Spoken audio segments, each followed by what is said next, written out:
Hello, and welcome to the premiere episode of Season's Eatings. I'm your host, Glenn Warren, and we're going to go exploring the history of your favorite Christmas foods. But first, I want to give a thanks to a couple of people who've inspired me to start this podcast. First is Emily Prokop from The Story Behind. Her podcast explores the stories behind everyday, ordinary things. And secondly, a big thank you to Brian Earl from the Christmas Past podcast. His episodes about the joys of Christmas Past can be found at christmaspast.media. You can find him and other great podcasts such as Can't Wait for Christmas podcast and Christmas Clatter on the Christmas Podcast Network. This episode is about one of my favorite Christmas foods, figgy pudding. Figgy pudding has been around for over 500 years and has had many changes and ingredients throughout its lifetime as a holiday treat.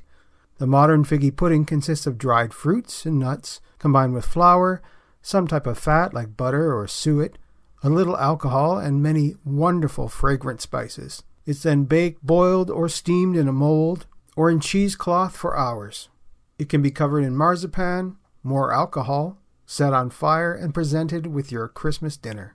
It's a dessert that looks impressive, but can be the bane of many cooks. So join me as we explore the history of figgy pudding. The popular Christmas song, We Wish You a Merry Christmas, is heard every year during the holiday season. Arthur Worrell from Bristol, England, is responsible for the popularity of the carol. Worrell arranged the tune for his own university madrigal singers and performed it in concert on December 6, 1935. It's believed he got the lyrics from a traditional West Country song originating in the 1830s. Some of the original verse says, "We wish you a Merry Christmas and a Happy New Year, a pocket full of money and a cellar full of beer." It's the second verse that has carolers singing, "Bring us some figgy pudding and bring it right here," which got me to wondering why we sing about pudding in the first place. The term figgy pudding is a bit of a misnomer. Most modern recipes don't include figs at all, and it's not really a pudding in the sense that many North Americans know a pudding. Figgy pudding closely resembles a fruit cake with its dense crumb packed with dried fruits and nuts and spices. In the United Kingdom, the term pudding is used generally as any food served as a dessert after the main meal. It doesn't have to be the custard-like dessert we know and love. In culinary terms, a pudding is a mixture of foods cooked in a container, such as an animal skin or an organ, a cloth, a pastry, or a dish. English pudding has connections to sausage, dumplings, flans, custard creme brulee, and zabaglione. According to several sources, the term pudding likely comes from the Latin botellis, via the French boudin, meaning sausage. It could also be derived from the Germanic pud, meaning to swell, or pudek, meaning lump. The first recorded recipe for figgy pudding is from a 14th century cookbook called The Form of Curry, which was compiled by the cooks of King Richard II. The king's meals were always extravagant, rich in taste and display, and many different ingredients and spices were used by the cooks, which many couldn't afford or even heard of. Spices were brought from places such as India and the Middle East, and the figgy pudding would have been made for the time leading up to Christmas. The original recipe consisted of taking blanched almonds, grinding them and mixing with water, wine, quartered figs, and raisins. This mixture is combined with powdered ginger, honey, and salt. It's then boiled and served. This dish sounds more like a soup than a dessert. It's not to be confused with another figgy dish, which was fish and curds boiled together. This was also called figgy because it came from an old French term figé, meaning curdled. Eventually that dish went out of favor, although I can't begin to wonder why. By the 15th century, figgy pudding has now been modified a little. Figs are boiled in wine and then combined with bread and mashed together. This paste is mixed with more wine, spices, and raisins. It's then served topped with pomegranate seeds. There are puddings made from meat, savory puddings like sausage, and sweet puddings.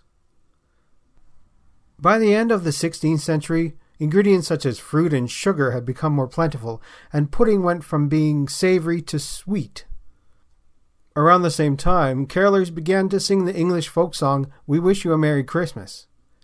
When poor folks stood on the doorsteps of the wealthy and sang, "Oh, bring us some figgy pudding and we won't go until we get some," they probably were having a bit of fun, being bold about the relationship between the two classes and spreading Christmas cheer.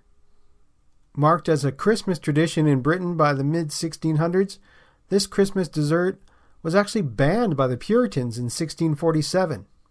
It said the Puritans thought Christmas pudding to be sinfully rich and unfit for God-fearing people. Luckily, it was reinstated 50 years later in 1714 by King George I and became a customary part of the Christmas meal. By Victorian times, the ingredients had become close to that of modern versions.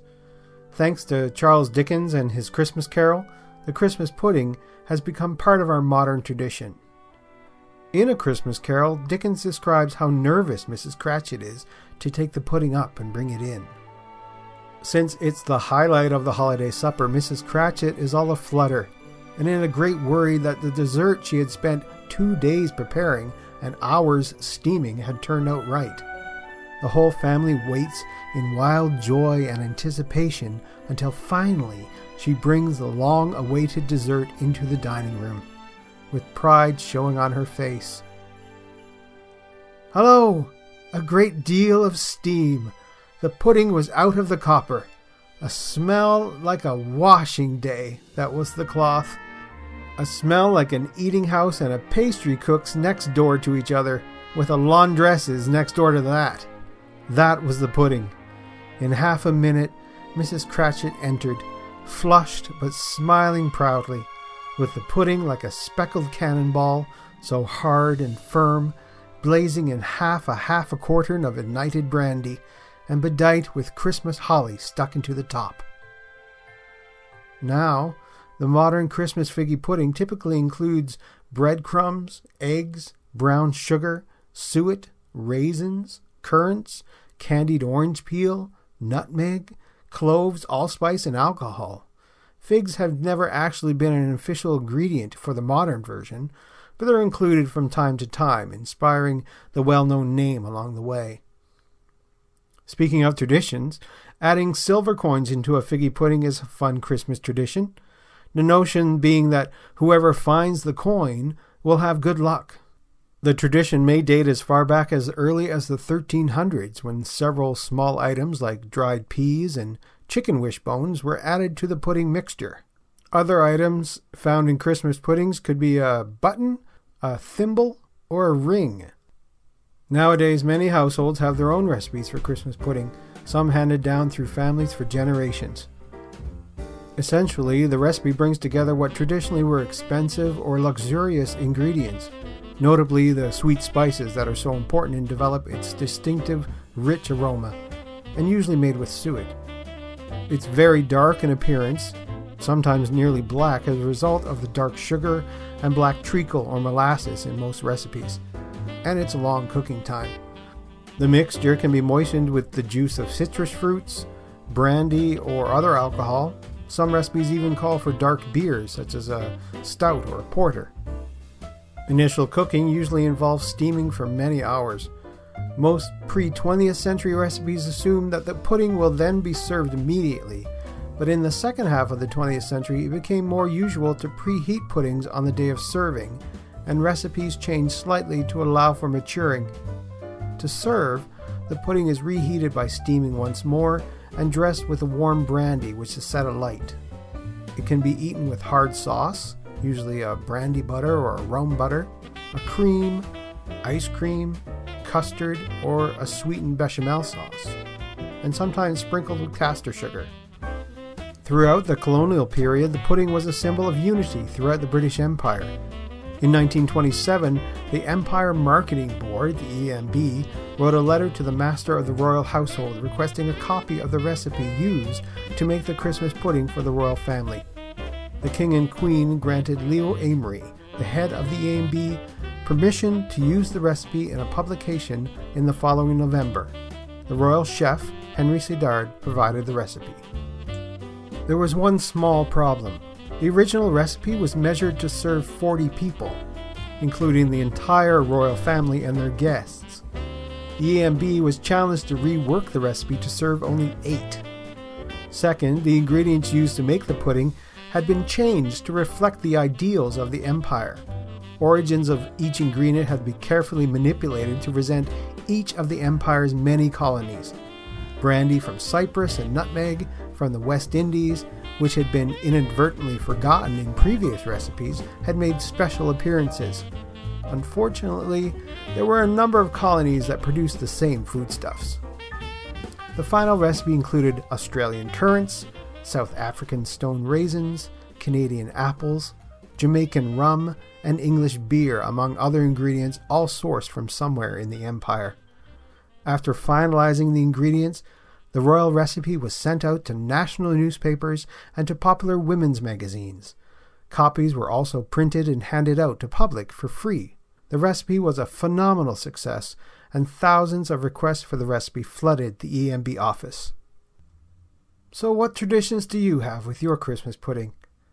Do you make one yourself with a recipe handed down generation after generation? Or do you buy one already made from the grocer?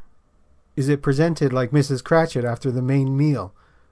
Or do you just like to sing the Christmas carol? Join me next time as we explore your favorite Christmas foods and their origins on Seasons Eatings. Thank you for listening to this episode of Seasons Eatings. Join me, Glenn Warren, again next time as we explore your favorite Christmas foods. All music in this episode has been used under permission of the Creative Commons license. If you enjoy Christmas as much as I do, you can find other podcasts on the Christmas Podcast Network. You can find them at christmaspodcastnetwork.com.